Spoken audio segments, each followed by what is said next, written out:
Kemet, the glorious jewel of ancient Africa. Her story is locked behind doors that are more than 5,000 years old. Behind each door lies a maze of data that can confound even experienced researchers. But we'll unlock those doors with master keys. Dr. Asa Hilliard III, one of the leading researchers in the field of chematology, and the Fuller E. Calloway Professor of Urban Education at Georgia State University. We should use the term Kemet rather than the term Egypt, because that is the name that the Kemetic people used to refer to themselves. The name Egypt was used by Greek people and is therefore a foreign name, not a native African or a native Egyptian name. Listervelt Middleton, one of the leading educational television producers on African history. Why is ancient Kemet so important to the world and to black people, African people in particular? Ancient Kemet is important because it's humankind's oldest civilization. It's the development of the best effort of a group of people to organize themselves. And for Africa, that's especially important since African people have been so defamed, even to the extent that some have said that African people had no civilization. In fact, African people developed the first civilization, which was Kemet. It is as important to African people as Greece is to European people. What did these Africans develop in the way of science? Well, of course, in the development of civilization, we would refer to Kemet as a high technical civilization. The sciences, as we know them, were well advanced in Kemet, thousands of years before they had that kind of development before. The art of writing, astronomy, music, any area that we now consider to be an important academic area already had its beginning in Kemet, and it was very well developed.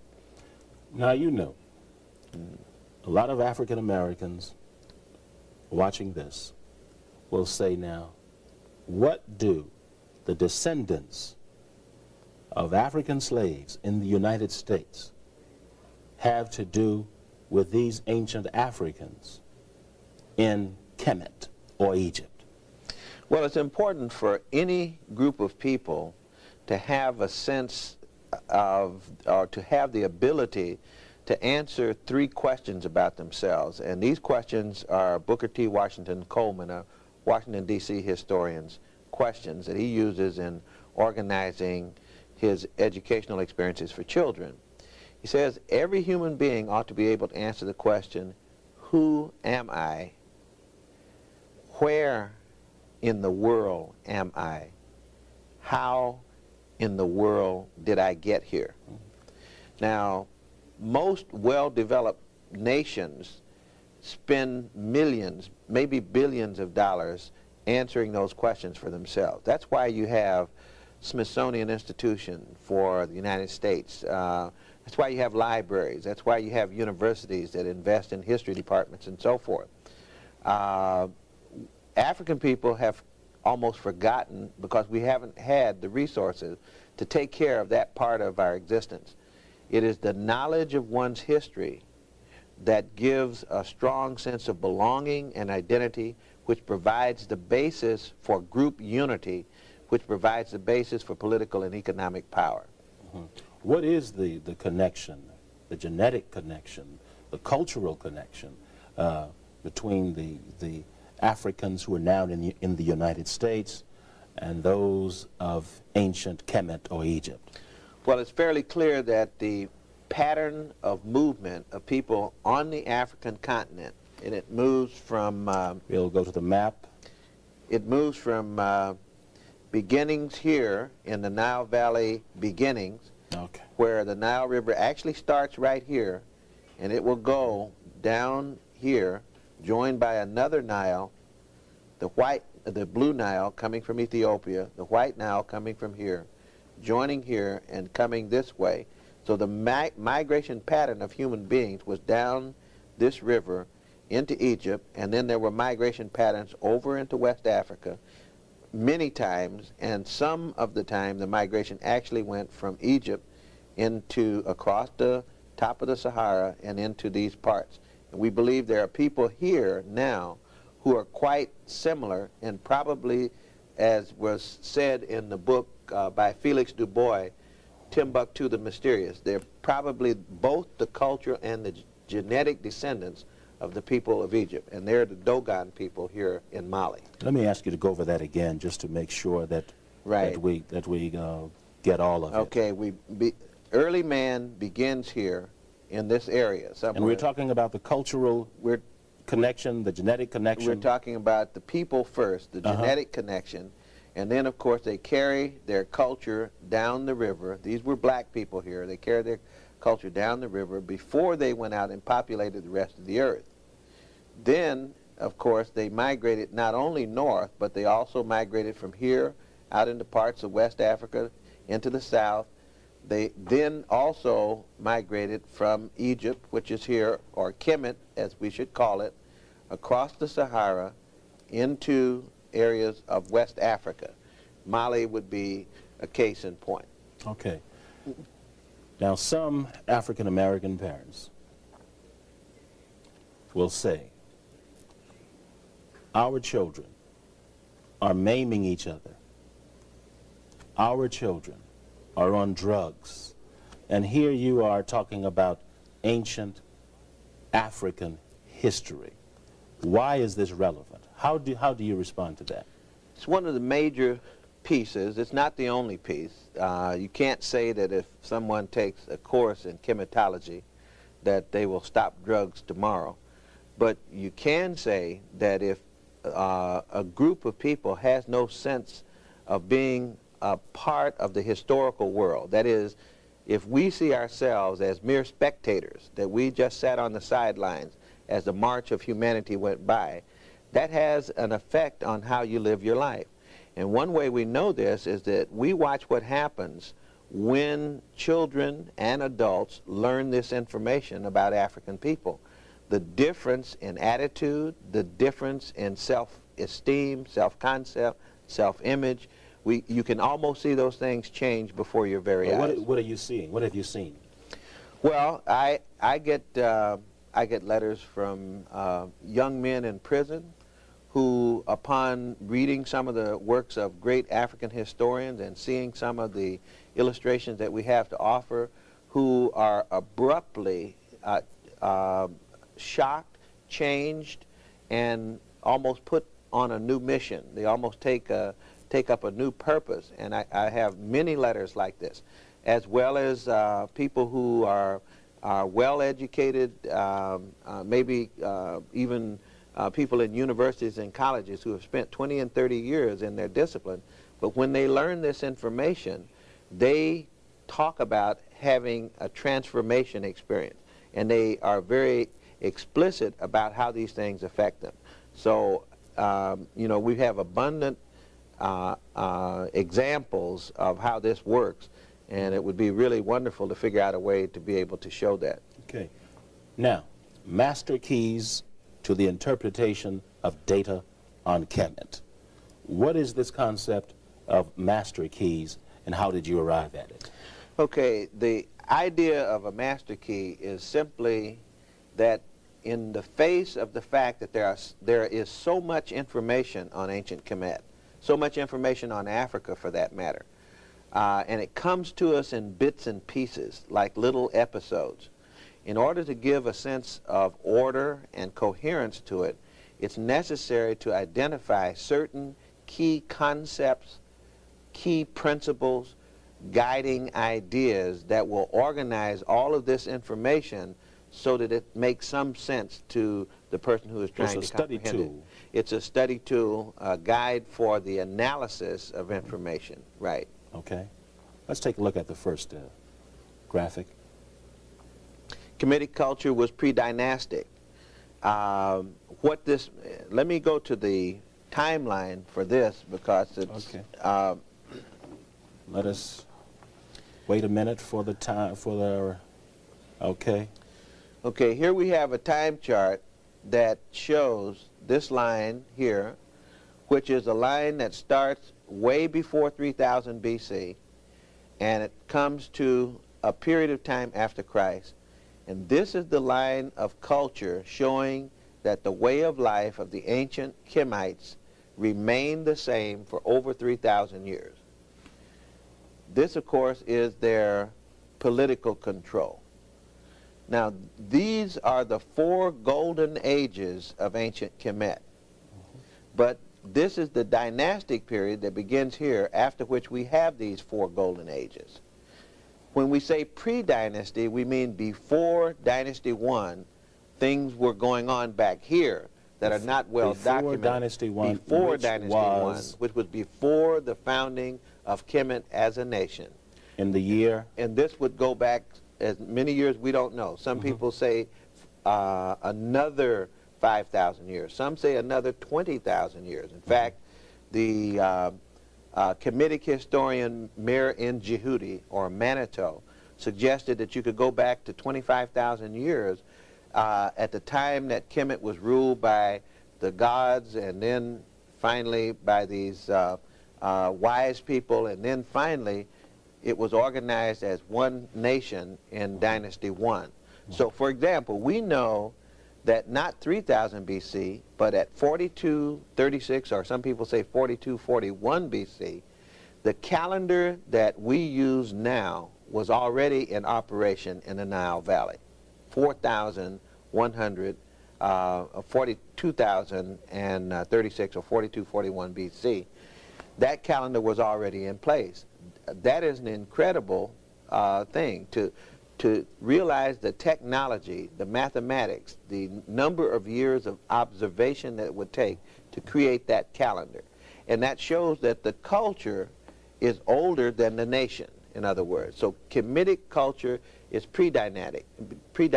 So the main point of this master key is that we should look in Africa for a long period of development, and we should not begin our analysis with the beginning of the nation of Kemet. We should look for what went before it.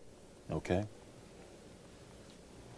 Okay, the New York Times had an interesting article which was about the oldest nation in the world, and this is an example of what I was just talking about. Back to the chart. Here is Kemet, 3100 BC, beginning.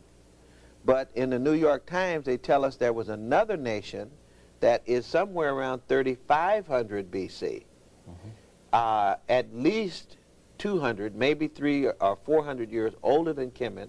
There's this nation called Tasseti, and this nation is further up south on the river in an area called Nubia, and that is called the oldest monarchy in the world. And of course, they excavated the graves of these kings in Nubia, and these kings in Nubia were said to be tall, black-skinned people. The goddess Isis and her child were already in place at the beginning of Kemet. Which was, you said? Which was 3100 BC, dynastic, and then that's dynastic Kemet. So dynastic Kemet begins after the religion that was the primary religion of Kemet had already been created. So when you go to Tasseti, for example, there is God Horus. This child that's being held by the Virgin Mother is already recorded in Tasseti, south of Kemet, and it's much older than Kemet. So the religion is in place, astronomy is in place, writing, the hieroglyphics or Medu Neter is in place. All of those things are already in place. So the culture is in place before the political organization of Kemet as a nation. Okay. Osiris is the god who was associated with Isis, the husband of Isis, symbolically. You see Osiris here with the shepherd's crook and the flail, and he was then the supreme god who was married to Isis.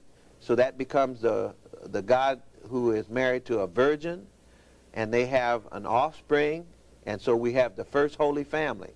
And so that's an example of of a religious story that is similar to the Christian story, but it's 3,000 years older than the Christian story. And is there a resurrection element here also? Osiris was resurrected. He was crucified by his brother, cut up into 14 or 28 pieces, depending on the story. His evil brother Set, jealous of him for several things, cut him up, and he was, again, he was risen from the dead to rule over the dead. And that was the story of Osiris. This is the earliest story of the resurrection. Before the Christian. Again, that goes back about 3,000 years before Christ. Okay. Master key number 2. Okay, the second concept that we need to keep in mind, Kemetic culture remained intact through the 7th century A.D. The culture, that's this cultural line that I showed you on the chart. And if we can go back to the chart here. Okay, let's hold it a minute. Let's let our people get in place. Okay. Okay. So here's the 3,000-year line. It stays the same, the way of life, this religion, this philosophy, up to this point right here. And it's at this point that we get a rather abrupt change in the culture of Kemet. The reason for it is that the conversion of Africans in Kemet to the religion of Islam. This is after the Prophet Muhammad, and then you get at this point a change in belief, but you also get a change in population at this point.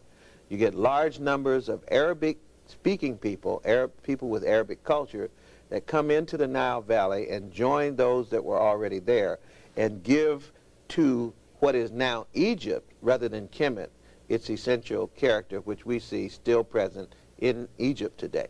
Okay, let's go on. Okay, on the third master key, generally in Kemet, if you look at the data, the older things are, the better they are. In other words, the first cultures were more perfect than later cultures. So if I go to this time chart here, and I get back to Dynasty 1, come to Dynasty 3 when they started building pyramids, the earliest pyramids are the best pyramids, and they're still standing. Okay, let's see if we have an example. The last pyramid, here's an example of the early pyramid, the step pyramid. That's the first pyramid. That pyramid is still standing. It was not the most perfect pyramid. The most perfect pyramid would be the Great Pyramid. And the Great Pyramid is that one in the far part of the slide, and that is the Pyramid of Giza. But we see two other pyramids with it. Now, these are some of the best formed pyramids. These pyramids would be around 2500 BC. After this, there were about another 75 or so pyramids, and they began to deteriorate in quality. So that's one example of older being better. While we have this graphic up there, the pyramid, how tall is that? That pyramid, the Great Pyramid, is about 43 stories tall. Built when? Built, the Great Pyramid was built around 25, a little longer than 2500 BC. Okay. If we look again at older is better, if we look at the text, this is the text of the oldest Bible in the world, written on the walls of the tomb of Unas. And if you read what becomes from this and other tombs, a book called the Book of the Dead. Its formal name is the Per Imhru, or the Book of Coming Forth from Darkness into Light. Then you'll see that, for example, you see no pornography there. You see, in fact, you don't even see pictures there. You see pure text. And if you go back, the text was pure, not only in written form, but in symbolic form. It was better looking text. It looked better as it was carved into the walls and colored, and some of those colors are still there. Okay. And in addition to looking better, the ideas were less contaminated with superstition and what have you. Okay. We see, for example, older is better here again in terms of the temple at Saqqara. This is the funerary temple at Saqqara of King Zoser that was done approximately 2700 BC. And we see here also the antecedents of Greek architecture.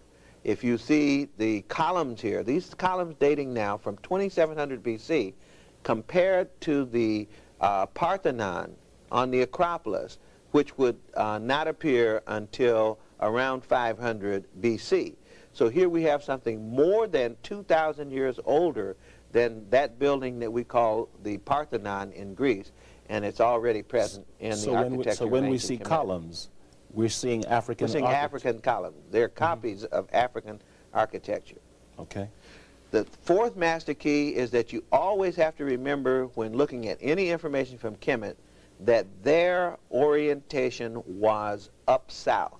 Are you going to be using the map for this? We can show you on the map. Let our folks get in place. Okay, go ahead. That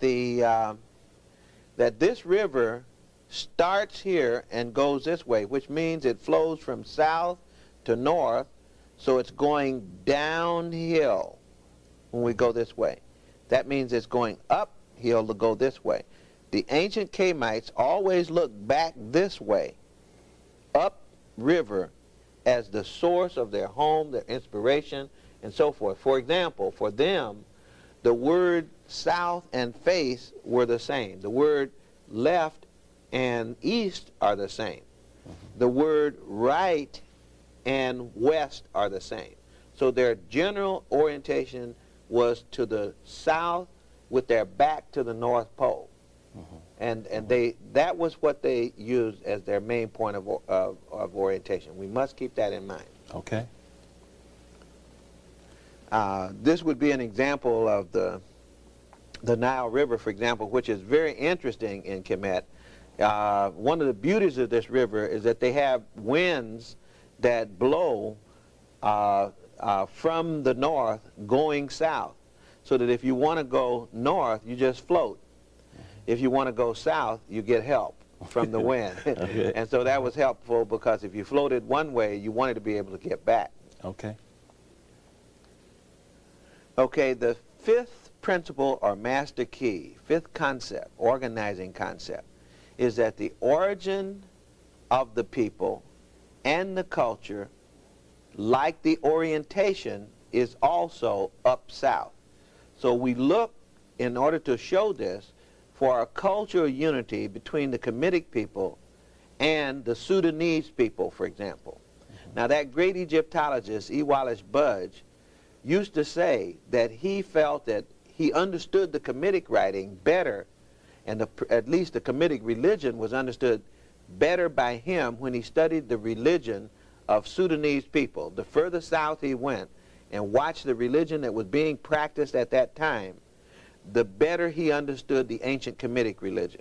So in other words, you didn't go to Saudi Arabia or to Europe and study those religions to try to understand Kemetic religion, because they were not like the Kemetic religion. The cultural unity was between Kemet and the people up south. The sixth organizing principle is that generally significant leaders are southern. And I'm going to go to the time chart on this again. Those who founded, just watch this, for example. Those who founded, the king who founded Dynasty 1 was a southern king, Mina. The kings... When you say southern, you're talking about... That means he came from up south. That means he would come from the area today that we call somewhere near Luxor, even some cases as far south as Aswan, sometimes even outside the country. But what I'm saying is that each of the founding dynasty plus the dynasties of the four golden ages, which are the Old Kingdom or the Pyramid Age, the Middle Kingdom or the Literary Age, the New Kingdom or the Temple and Imperial Age, the Late Kingdom or the Revival Age, each of these four golden ages was initiated from the south. In other words, their kings, their family, the royal family at that time came from the south. That's a very important fact. Who were clearly black and because African. They were then black and they are now black, even in 1990. The Luxor population is a black population, and definitely when you get to Aswan, that's a black population. Okay. Okay, the Imperial Age was centered at Waset. The Restoration Age was centered at Waset. And Meroe, which is even further south than Waset, even out of the country. Merowe all the way up almost to Sudan or Khartoum. I like that name, Waset. I wonder, what does that mean? It means the scepter. Why do you like the name Waset? There's something about it. I don't know what. It means the scepter. Now you got to tell us what that means. Waset, of course, today is called Luxor. And before that, the Greeks called it Thebes, but the Africans called it Waset. And Waset meant the scepter, the symbol of authority and rulership and power. Okay. The literary age was started at Waset. The priesthood at Waset was the home base of the preachers. You know, and why is that significant? It's very important because you had this peculiar kind of thing where what Plato was striving for in his Republic, the idea of philosopher king, was a reality in Kemet. That the priests were the ones that disciplined royalty. In other words, the pharaoh, contrary to what many people believe, did not have a free reign. That he had to gain, in effect, the approval of the high priest of the time. And so this high priesthood had as its center base Waset, and from there subsidiary lodges would be found all over the country, especially from the 11th dynasty onward. Okay. Prior to that time, of course, they had several major centers. Okay. Okay, this is one of our first pharaohs, early pharaohs, and of course this is the pyramid pharaoh, Zoser, who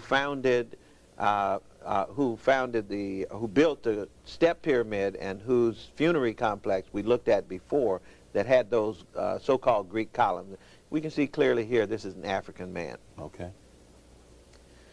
If we skip from Zoser to this pharaoh, we have skipped from the Old Kingdom to the Middle Kingdom, and this is the pharaoh who founded the Middle Kingdom, the Second Golden Age, and it was from Waset that this family lived and ruled, and that was Dynasty 11, Mentuhotep II. He's a very important pharaoh, but several other important pharaohs also lived in this same city of Waset, and they also were critical not only to Kemet, but also to other parts of the world, such as this one. This is Pharaoh Senwosret I, who is known in history, according to Martin Bernal, who wrote the book Black Athena. This is the pharaoh who is the legendary Greek figure. He's a Kemetic figure, but the Greeks referred to him as Kekrops. His name in Kemetic is Keperkare Senwosret I. And he is the one that Bernal credits with the founding of the Greek city-state of Athens. So that there is this external relationship between Kemet and the rest of the world as far back as 2000 BC. This is in the Middle Kingdom. Okay, here we have in that same kingdom a pharaoh who is also known to the Greeks, according to Martin Bernal's work and others. His name is Amenemhet III. And Amenemhet III is that legendary character who fought with Agamemnon in the Trojan War. In the Greek-Trojan War, we had Ethiopian troops, and Greeks called Kemetic people and other Africans black people, and the word for that in Greek was Ethiopian. So this is the figure. Here he is again, Amenemhet III. And Amenemhet III is the legendary Memnon of the Greeks. Okay. Nefertari is the queen mother of the third golden age.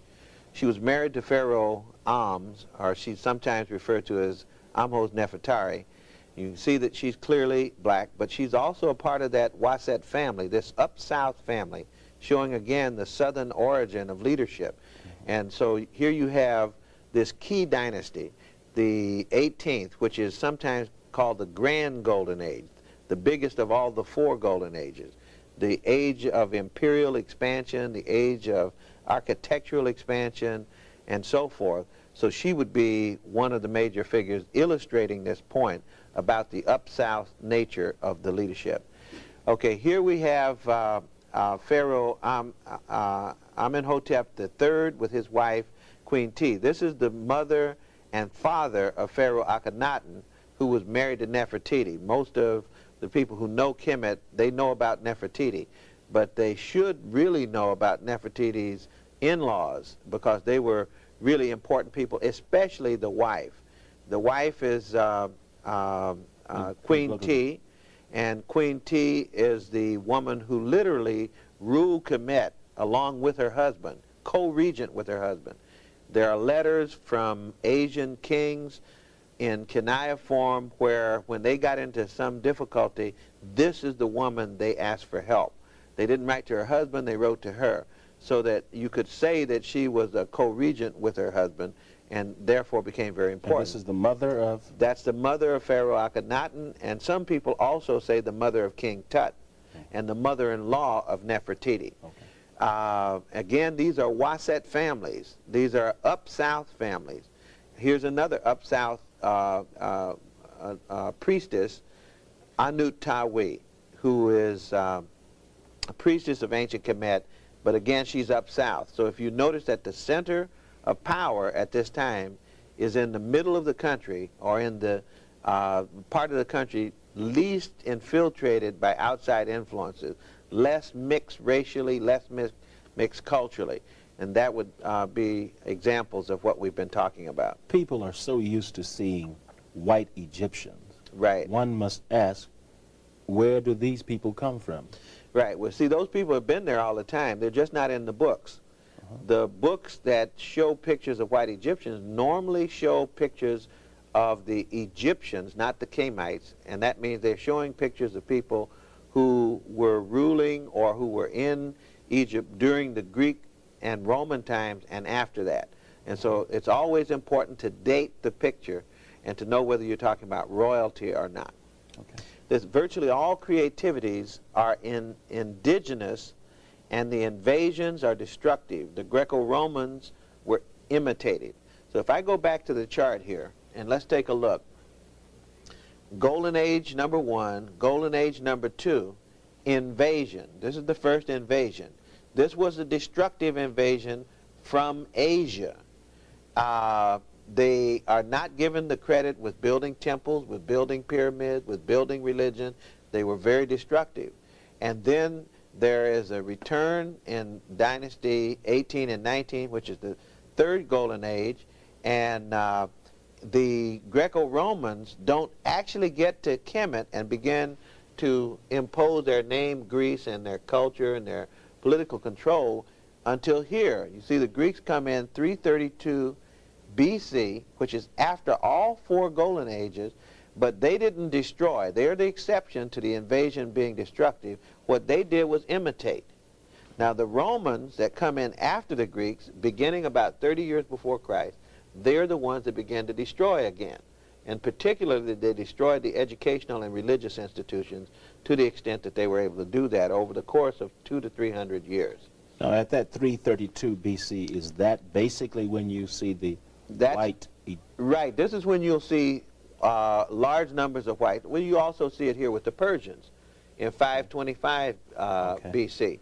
But then you're talking about large numbers of settlers here with the Greeks, Alexander the Great, and then the Caesars here with the Romans, and you had large numbers of people infiltrating into Alexandria and around Cairo. Generally, they didn't go very far up south, but nevertheless, some did. And it's not until you get the Arabic population that you begin to get that large infusion of foreigners up south. Okay, this is part of the literature during the period of the, in fact, this dates all the way back to the beginning of Kemetic times. But that this was in place. This would be in place, and it's part of the culture all the way through, and it's an example of what people destroyed. You know, the invaders were destructive rather than creative. They didn't create this religion, it was already in place. The Egyptian Book of the Dead deals with what? The Egyptian Book of the Dead is really much like the first 5 books of Moses or the Pentateuch in the Old Testament. It deals with the creation, it deals with Some people say they're spells, but you have to really get into the study of Kemetic religion to understand that these things are part of a very deep symbolic studies that you don't just talk about. You have to go through a training process in order to understand them. Okay. This is an example of the Immaculate Conception of with the god god Osiris lying down on his back, and you'll see the goddess Isis, who is hovering above him with his erect penis, and that is the actual Immaculate Conception in stone. And this is at the Temple of Abydos, and that's a story, of course, that we'll pick up in Christianity, and that was already created by Africans long before it appeared in anybody else's religion. Here is an example of the imitation. All of these are examples of imitation. The Book of the Dead was imitated in the religious literature of other people. The creation story was imitated. Here's the imitation with a God giving life to now a Greek pharaoh. This Greek pharaoh this is outside the temple of Horus at Edfu, which is a reconstructed temple under the authority of the Greeks. With their money, when they took over, they followed the desires of the priests, and they began to reconstruct. That's imitation. This is after Alexander the Great. And this is Alexander the Great here, or at least one of the statues of Alexander the Great. And you can see how different this is. Who goes into Egypt? He goes into Egypt and is in fact welcomed by the Kemetic people of the time as the deliverer from the Persians. They were happy to see him come. And generally speaking, you could say the Greeks were fairly respectful of the Kemetic people, but they were basically imitators of the Kemetic people. So when the Greeks went in there, the Africans were already out of control. Yes, they had already lost control to the Persians, and they never regained control again after that. Okay, master key number 8. Master key number 8 is that if you want to understand the thinking of Kemet, you must think in terms of symbolic thought and metaphorical thought. If you take things literally, you'll be mistaken. So that if you think that just because you see a god that has a man's body and an animal's head, for example, that this is animal worship, you will be missing the entire point, because there's much more to it than that. And so here we have examples of the use of things like, well, look at Khepera there, for example, the beetle. That comes from a study of biology. So they noticed that this beetle, the dung beetle, a particular beetle, would bury its eggs and then would bury them in the sand, and then as the sun came out, it would heat, and then all of a sudden these eggs would break open. And so they associated that with birth and creativity and creation. And so the Khepera then becomes the god who is coming forth. So you show the beetle, but you don't mean beetle, so you're not worshiping a beetle. You're using the beetle as the symbol of the idea of creation. Okay. This is another example. Here's a man with a dog's head. You're not worshiping the animal, the dog, but that dog, the jackal, according to Schwaller de Lubitz and others who studied this, is the symbol he is used as a symbol associated with the preparation of the dead, in this case, embalming. His name is Anpu, or some people, the Greeks call him Anubis.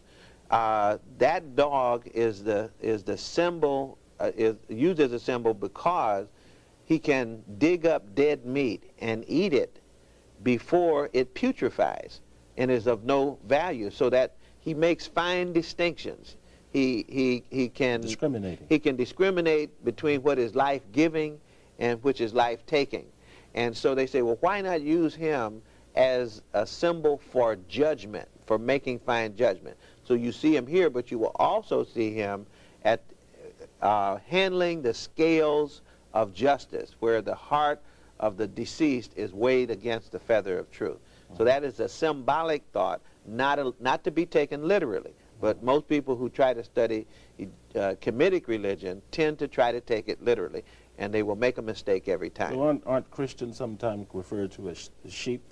And Shepherd? Sheep and the shepherd, right, in Christianity. And you don't expect that people are actually calling people animals, right. But they're manifesting sheep-like qualities, you know, and the shepherd is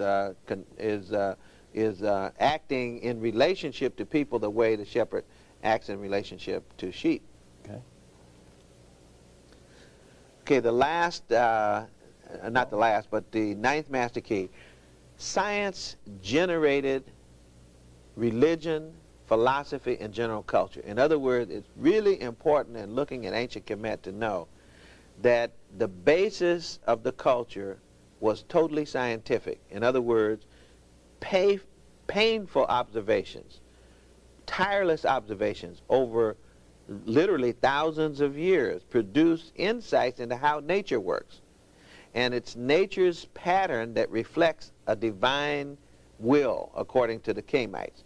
And so when they expressed religion, what they were trying to do was to capture the essence of what they had understood through revelation from scientific study. And so it's extremely important to realize that it was through the work of science that people became spiritual. We have it almost backwards in Western culture from this particular point of view. In other words, we receive, in many cases, religion without having to do anything for it. We don't have to study anything other than catechism, so to speak.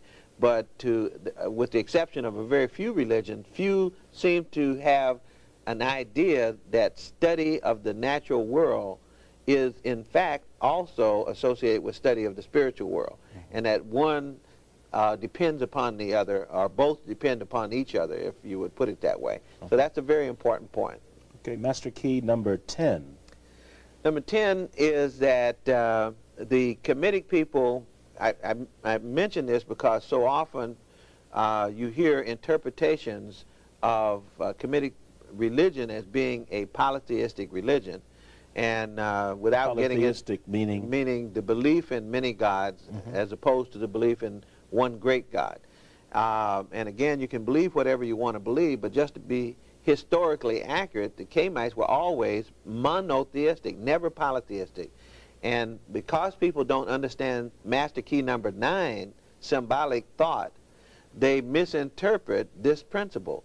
And they see, with all of these different gods, instead of seeing different aspects of one God, they see different gods. And to the ancient Kemites, they were people who tended to think holistically, and there was always a great hidden God who had many powers or manifestations. There was no difference between, for example, in thinking in holistic terms, between science and religion. They were all the same. You couldn't separate science from religion. Between the sacred and the secular, all life was sacred. So there's no secular, you know, we'll behave ourselves on Sunday and let the rest of the week take care of itself. No caste system, no church-state separation, no school, science, and religion separation. You know, the idea of the separation of church and state would have been unthinkable to the Kemite.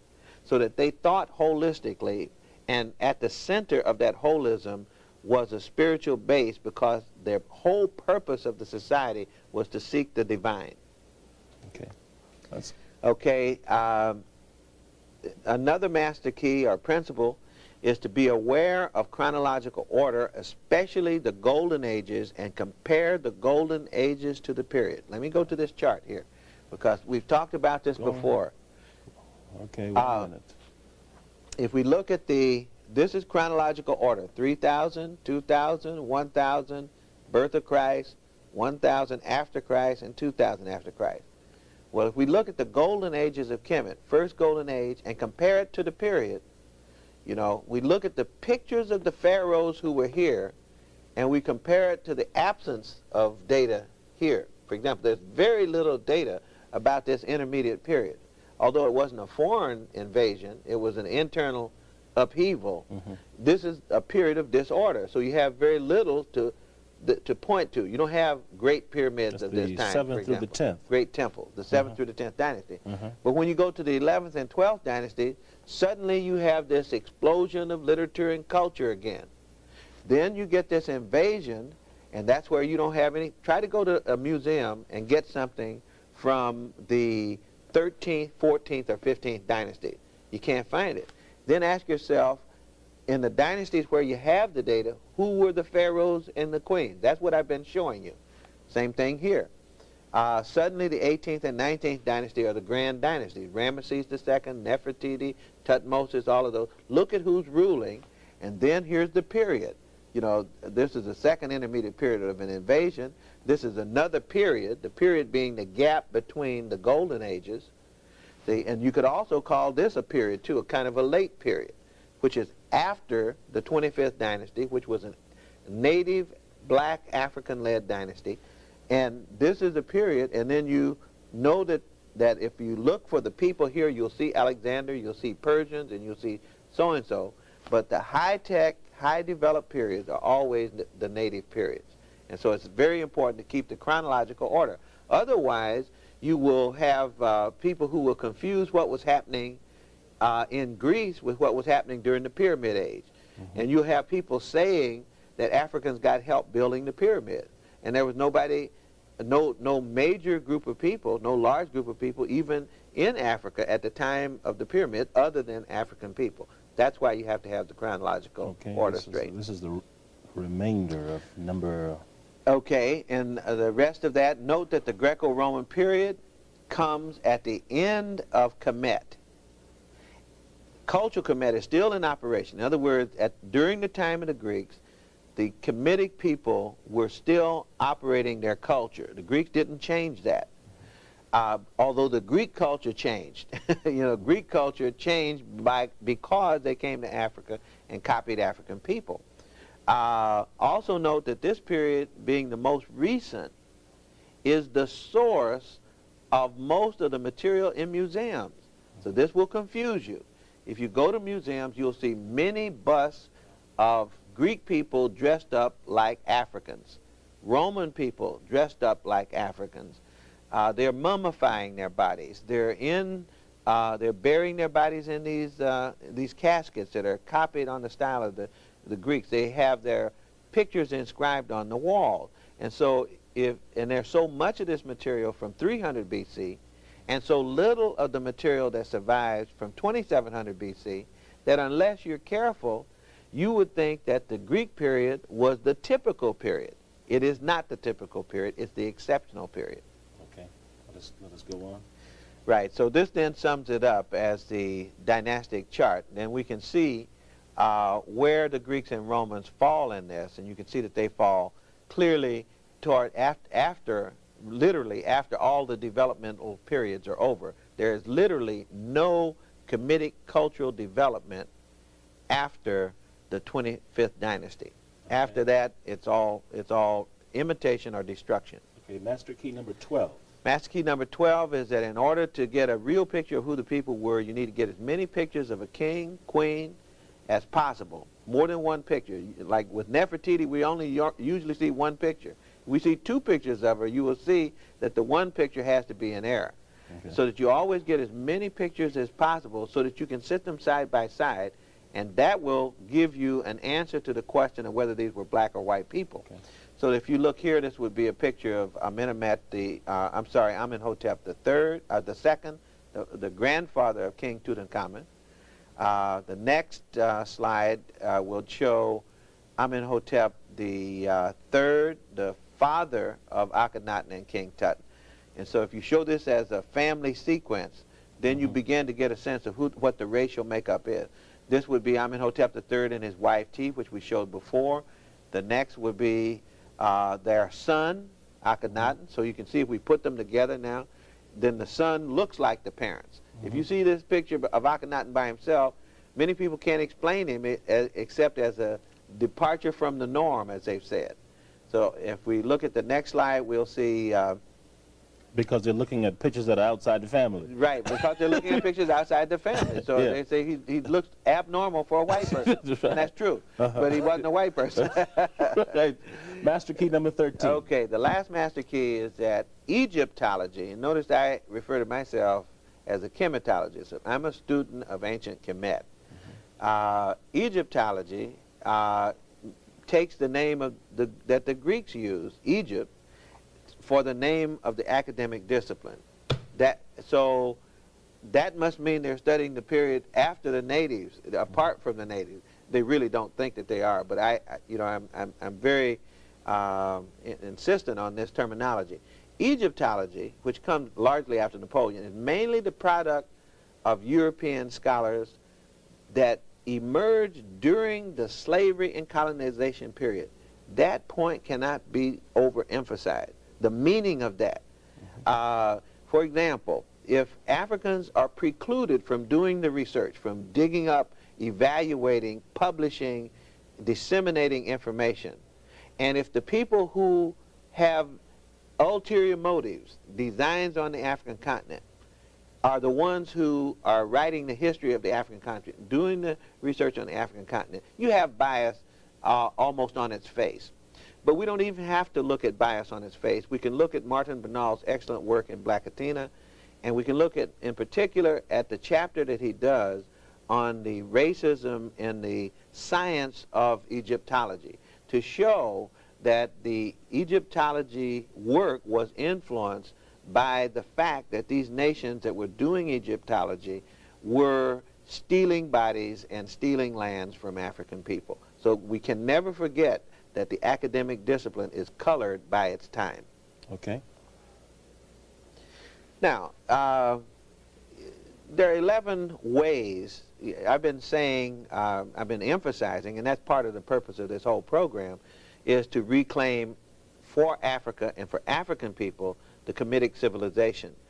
And there are 11 ways that one of our great scholars has shown that you can answer the question that people have, how do we know, that these were really native black African people?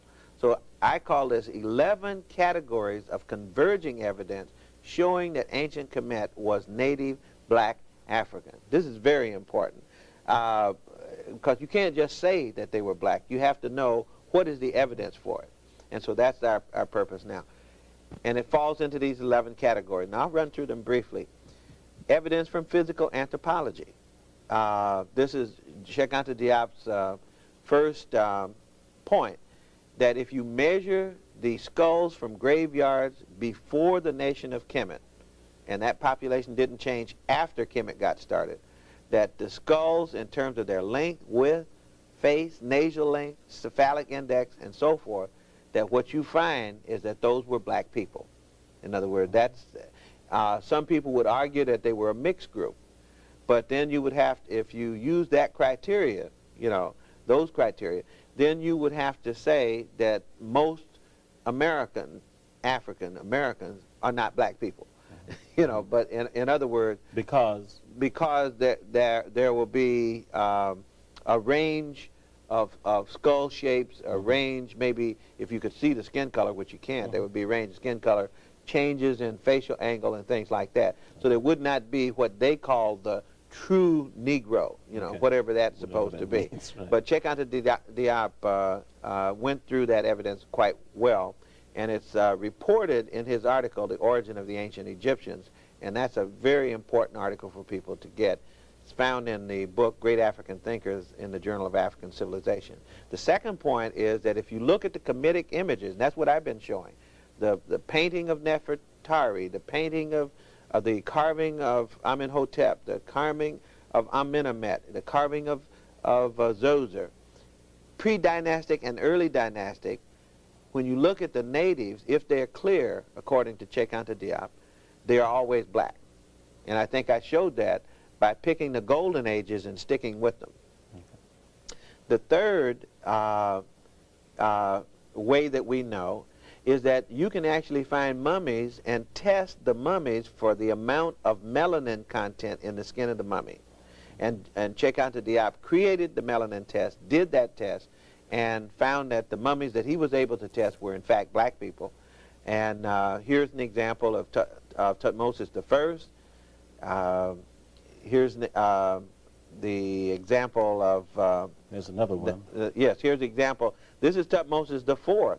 He's even darker than Tutmosis I. These mummies are black-skinned, and some people have argued that, well, they're only black-skinned because of the way they embalm them. But that's why Professor Cheikh Anta Diop was able to create a dosage test for melanin, because the melanin molecules remain firm over a long period of time. And he did that and showed that the mummies were indeed black, the ones that he tested. And if he had been able to test the others, we feel certain that the same thing would have been true. Okay. Then this is bone evidence. There is a rule by one of the old Egyptologists and paleontologists that said that the typical Kemetic type was short arm and negrito, if you look at all the skeletal remains. Then the fifth... we'll go to the next. I think we have we can go to the next. This would be a slide of the from the tomb of Ramesses III, showing the two black figures in there. One is Kemetic and the other is Nubian, showing that there's no difference between the Kemite and the Nubian, but the other two are Asian and kind of European. And there is a pictured difference in that tomb between the Asians and Europeans, but not between the Egyptians and the Nubians. Okay. Okay, the fifth way that we know is that you can still check blood type in the skins of mummies. And so what you're looking for, if they were black, you're looking for blood type B. If they were white, you would be looking for blood type A. That work, to the extent that has been done, according to Cheikh-Anta Diop, shows that the Egyptians, even today, are mostly B. And that there's no point where we ever had a predominant or even a significant A population in Kemet, as far as any evidence. Then after the blood group, the next category of proof has to do with the testimony of classical and Greek and Roman authors. So here's just a list of some of the people who saw the Kemites with their own eyes. Herodotus saw them in the 5th century BC. Aristotle saw them in the 4th century BC. Lucian saw them in the 2nd century BC. Strabo in the 1st, and Diodorus in the 1st century AD. All of them referred to the ancient Kemites as black people. So it would be not until, according to Bernal again, in his study of why some scholars seem to be saying something different. He said they changed the story at Göttingen University beginning around 1750, when Göttingen was founded. And you had a group of professors there who apparently wanted to rationalize German nationalism, so that they began to deny what the old Greeks and Romans had said, who were eyewitnesses, by the way, and these professors were not. Okay. Then the Kemetic people called themselves black people. And Cheikh-Anta Diop, again, has gone through the proof of that through the analysis of certain Medu Neter hieroglyphic designations. In particular, the name Kemet, K-M-T, not just K-M. K-M is black, but when you add the T to it as a determinative, and when you add the key to it, Kemetu, and when you add the determinative, little man and little woman with 3 strokes under them, that's the plural. So that's man and woman plural. That means people. And Kemetu means the black people, not the black land. And that argument has been made in Cairo, by the way, at the symposium sponsored by UNESCO, where everybody was invited to talk about the color of the ancient Egyptians, or the race of the ancient Egyptians. Divine epithets, or names given to good gods and black gods, as Cheikh-Anta Diop has shown, is that the good gods are always shown as black gods. The evil gods are always shown as red gods in different colors. So people generally tend to associate the color of their divinity with themselves. So that would be another piece of evidence. Any one of these by itself is not enough. But if you take them all collectively, then we have something that's very important. Divine epithets. So beneficial gods are shown as black ones. Hippopotamus Set is red, and so forth. Okay, the next piece of evidence would be from the Bible.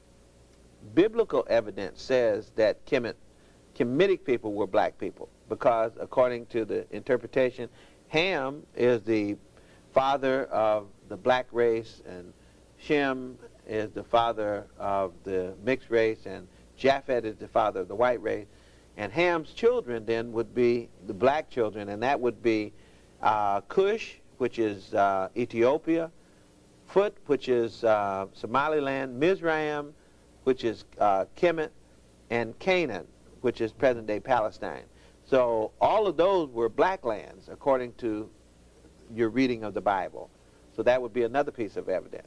So number 10, then, is that the culture that I showed you was 3,000 years long of Kemet is very close to the culture of the rest of Africa, not to Europe, not to Asia, but to the rest of Africa. For example, circumcision was present all up and down the Nile Valley even before 4000 BC. Then number 11, there's a linguistic unity. This is another aspect of culture.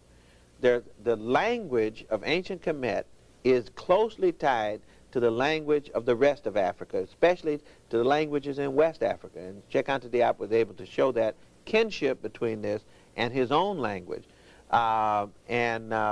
More recently, Greenberg's classification of language talks now not about a Hamitic language anymore, but a Afro-Asiatic language, and the only non-African language in the Afro-Asiatic family is the Arabic language. But all the other languages, Chadic, for example, Kemetic and Cushitic, that's Ethiopian, Egyptian, Chad, Libyan, those languages all fit together as a family of languages, and they are basically all anchored on the African continent. So to say Afro-Asiatic is really kind of misleading because there's not much Asia in any of those groupings. So the unity of language also shows the unity of culture and suggests the unity of people. Okay, now you've talked quite a bit about this chart. You referred to it quite a bit. Right. But I want you to go through this chart and give the chart its own special place. Okay. You want the chart to have a special place in the program. That's right. That's because your people work so hard to create this. That's right. Okay. Okay, this is a summary then of the Kemetic timeline related to other important African events. Once again, cultural Kemet, over 3,000 years. Political Kemet is a shorter period of time. In other words, the nation gets organized here, and they go through some troubles, but basically natives control during these 4 golden ages. Breakdown period, a foreign invasion. Abraham is given a date, according to biblical scholars, is somewhere around 1750, just so people who know their Bible will know where that falls. And it's suggested that he may have come in with this invading group. And Moses is around 1300 BC, somewhere around there. No one is certain. And one of these pharaohs in here is supposed to be the pharaoh of the Exodus. So that will give some sense of chronology with respect to biblical events. But when Abraham came on the scene, right, what had these Africans already achieved? Well, you had 2 golden ages already finished. The Pyramid Age was finished, and the Literary Age was already finished by then.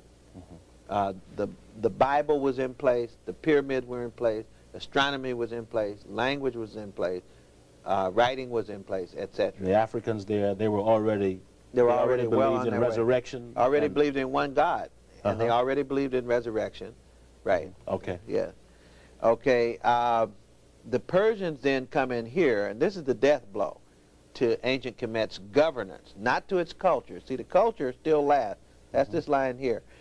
Here's the Persians, and the culture, they didn't change the way of life.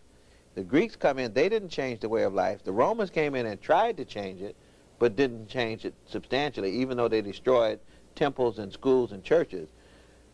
The way of life didn't really get changed until their conversion to Islam down here. So that we will, now, let's take a look at this. European slavery doesn't really start until 1500 AD. And so here's all of this ancient African history back here that's left mostly out of our children and our adults' education as well. Arab slavery needs to be put on the board too, because in East Africa there was a very vicious and brutal Arab slavery in East Africa. And then European colonialism begins in 1884 and is still going on as far as Southern Africa is concerned. So we see these events in relationship to the ancient Kemet. One more thing, which has to do with the University of Sankore, that it was in different territories, in the same territory called by different names, Ghana, Songhai, and Mali, But the city of Timbuktu becomes very important as one of several major university cities in West Africa. And I just wanted to make sure that we knew roughly where Sankore was. It begins somewhere around 1200 and goes all the way up till after 1600. That's the end of Sankore. And this is important because it was a great university in the ancient world, and many of its faculty were taken to Morocco, and they had this university, by the way, when many European nations didn't have much in the way of universities at all. These Africans already knew that a mine was a terrible thing to waste. Yeah. Back then.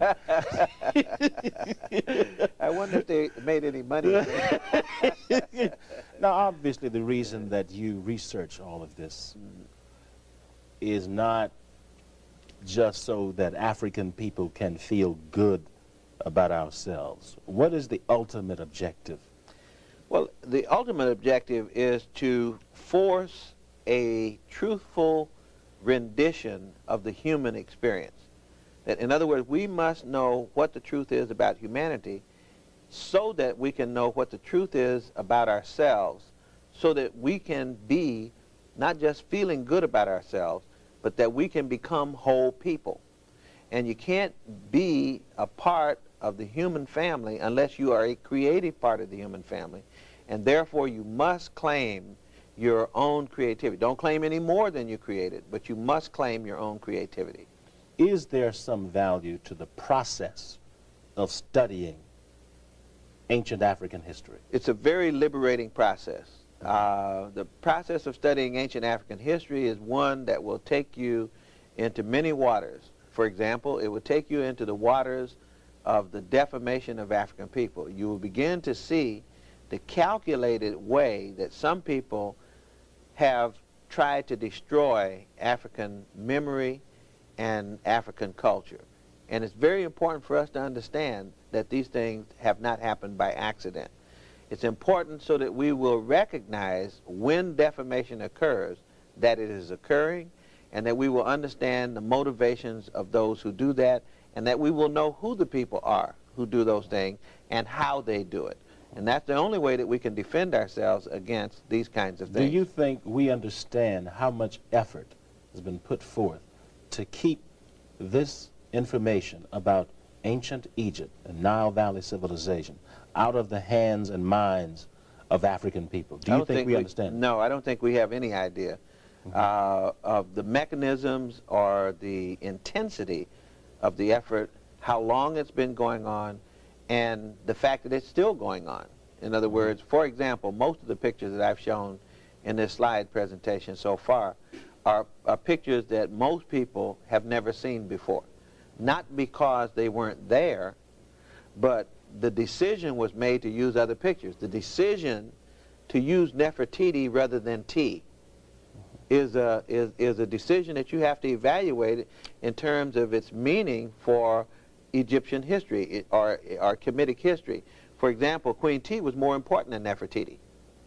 But Nefertiti stands as the symbol of the typical Kemite.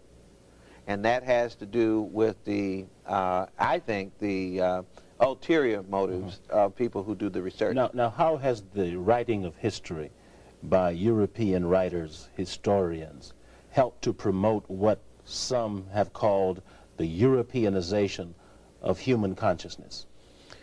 Well, if the total source of your information is from a group of scholars that comes from one culture, they're imprisoned in their own culture, and most of them even don't have the capacity to stand outside the culture and to view it critically in the first place. And some don't even have the intent to do that. So there's nothing that they can present other than a focus that comes from their own center, which we call European-centered.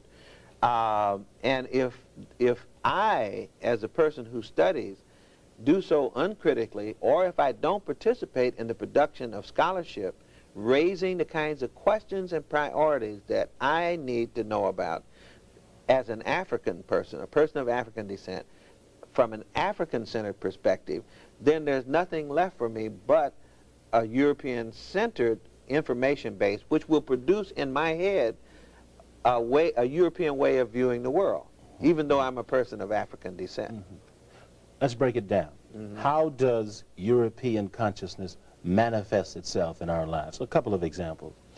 It manifests itself in self-hatred, where African people actually accept the doctrine of white supremacy and believe that white people are superior to black people, so much so that they reject their own historical memories, they reject identification with their brothers and sisters, they reject identification with Africa, they reject identification with African culture. You know, this is literally cultural suicide. And the reason is that it's so painful sometimes to be associated with the kinds of images that are projected about African people, the false images. When I wrote this question down, I had no idea your answer would be that great. Yeah.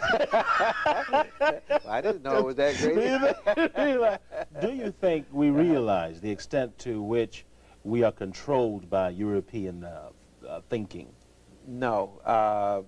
You see, the control that we experience is so subtle.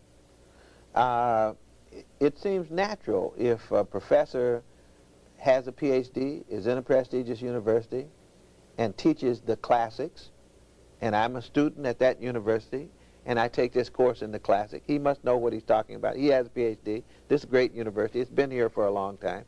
So it's natural to go through Homer and never ask the question, what is an Ethiopian? Why did the Greeks call him that? Why did Homer spend so much time studying and talking about Africa?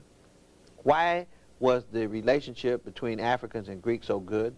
You see, if I'm not critical, then those kind of thoughts will never occur to me, and that's a very subtle kind of process. We are not aware of that process at all, mainly by virtue of the kind of socialization process that most of us have gone through. You have said that this is all about a battle for the mind. What do you mean by that? Of course it is. The question of whether we have the independence to raise our own questions and to project our own priorities. You know, there's a song that many of us remember. Papa may have, blues song, right? Mama may have, but God bless the child that's got his own. So the blues singer understood better than many of our academics that it was essential not to be dependent. Garvey used to say, any people that accepts the ideas of another people automatically will become the slave of that people. To what do you attribute this need on the part of Europeans, maybe more specifically European scholars, others within the European collective, to put down, belittle the African history? Well, that's one of the universal rules of oppression. Any group of people that wants to control another group of people must destroy the historical consciousness of that group of people. Dr. John Clark is famous for saying, it is impossible to continue to oppress a consciously historical people. And so oppressors know that. And one of their main military tactics is historical, is a historical attack. The erasure, the suppression of history is a military tactic. It's the chief way of disabling a population. And so that is well understood. What do we mean by African consciousness, and what does it mean in terms of a value system, briefly? Well, of course, African consciousness would grow out of an intimate knowledge, familiarity with study of the cultural experience of African people. And what comes from that is a point of view. It's unavoidable. If I spend time studying the poetry of my people, the music of my people, the philosophy of my people, the religion of my people, the science and contributions of my people, doesn't mean I have to reject anybody else's science and contributions and so forth, but what it does do for me is it gives me a firm base in my own creativity, and that unavoidably will produce in me an African consciousness. And that's very important. Now, African consciousness is the ethnicity of African people. And there are characteristic values And I think those are summed up in many ways in some of the work that has been done on the Nguzo Saba, you know, and the 7 principles. Sometimes we see associated with Kwanzaa. We're a collective people, for example. We take care of each other. I mean, there are typical cultural traits that people have identified with African people for long periods of time. They grow out of our southern cradle environment in the African continent. We welcome the stranger. For example, Cheikh Anta Diop, in his book, The Cultural Unity of Black Africa, identified some of these parameters. The fear of the stranger is typical of the northern cradle. The love of the stranger is typical of the southern cradle. The northern cradle being the European, the southern cradle being the African. The Africans always welcome strangers. You know, you could go to Africa, leave your bag, come back 2 years later. If you left books there, they present you with your books when you came back. You know, that is actually an example that comes from the book, The Strong Brown God, by de Grammont, who talks about this explorer, Clapperton, and that actually happened to him, where he had left some things and came back 2 years later, and his things were presented to him. That's how welcome he was made to feel. So there are many values. I can't go into all of them, but this business of a people using the study of history to reclaim its mind, its consciousness. How unique an undertaking is that, and how do we know it will work? Well, it's not unique at all. In fact, you name me a successful group nationally, and I will name you a group that's invested heavily in the reclamation of its history. One example of that would be German people who, the Grimm brothers, for example, are said to have collected fairy tales in order to reconstruct the ancient history of German people so that they would have a basis for identifying themselves ethnically as a people to mobilize nationally. That happened with the Jewish people and the reclamation of their history and the development of the State of Israel. It's happened with the Japanese people in recent times and so forth. There is no group of people who ever become strong and powerful without an investment in its history. You have mentioned the positive things that will flow from a study of African history.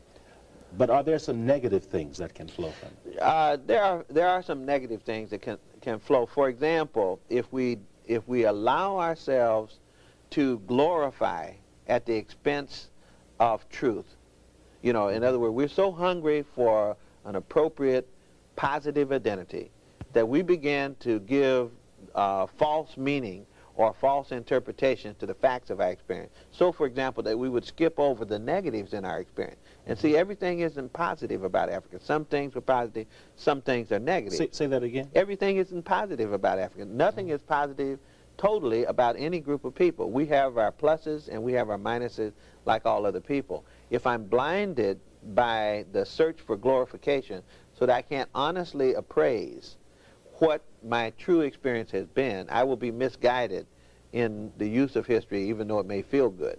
And so that's one of the dangers that, for example, a lot of people talk a lot about we were kings and queens. Yes, we were kings and queens, but we were also ordinary people. We were common folk, and that was just as good as being kings and queens. And we need, if we are going to give value to the experience, to give value to the total experience. And if you have to feel as though you are a descendant of a king or queen, maybe something is wrong. I mean, something is wrong. If that's the only way that you can be ego strong, there's something wrong with that. Right? Yeah. This history, which shows the greatness of African people, frightens some African people. Right. How do you deal with that? Well, and why do you think that is? People who are oppressed, you know, they have something called the Stockholm Syndrome that talks about how hostages react after they come out of captivity. That many of the hostages act almost as if they don't want to come out of captivity. And when asked how they were treated as hostages, they start talking about how well they were treated as hostages. In fact, it's called the Stockholm Syndrome because one of the Stockholm hostages married one of their captors. You know, so there was that close an identification and intimacy between those who oppressed and those who were oppressed.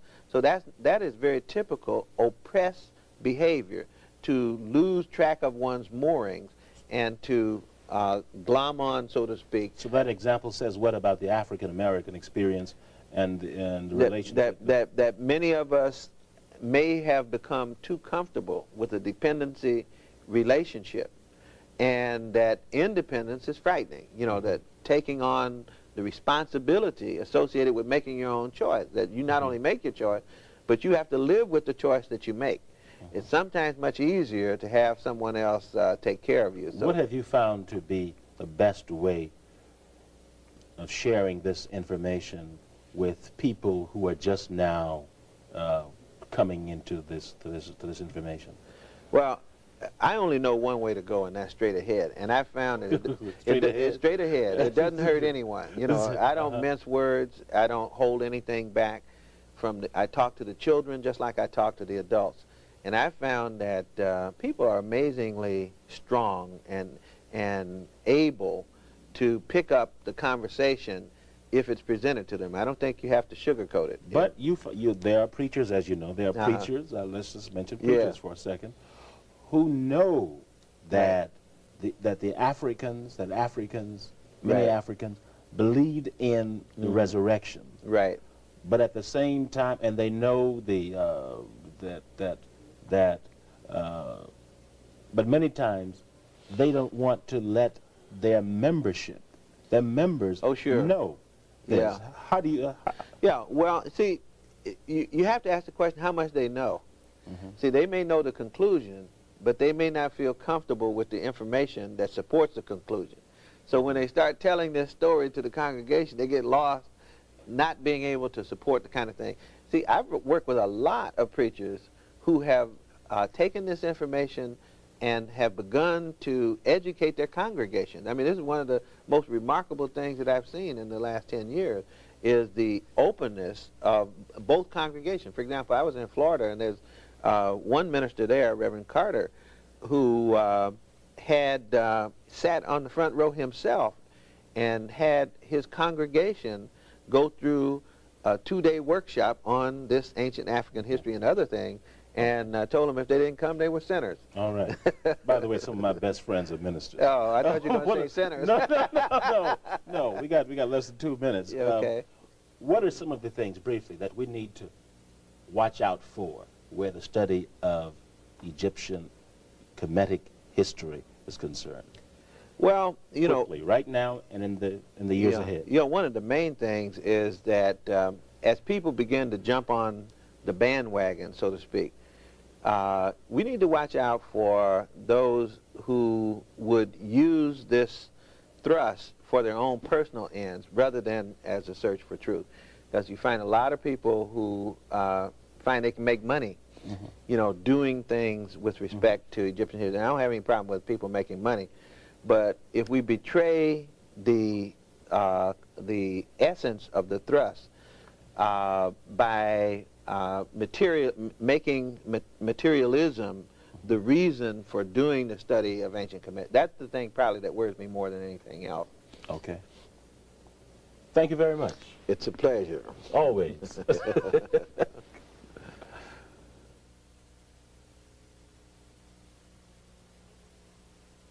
Look around you, black child. Your creation is everywhere. Though painted, distorted, given new names, they bear your prints just the same. So sharpen your eyes, tune your ear, so you know what you see, understand what you hear. You were the first to write, the first to read. Humanity sprang from your black seed. For 110,000 years, you were here alone, and then the Caucasian man was born. Behind the ice, inside the cold, a chill set in this new man's soul. Other minds have been credited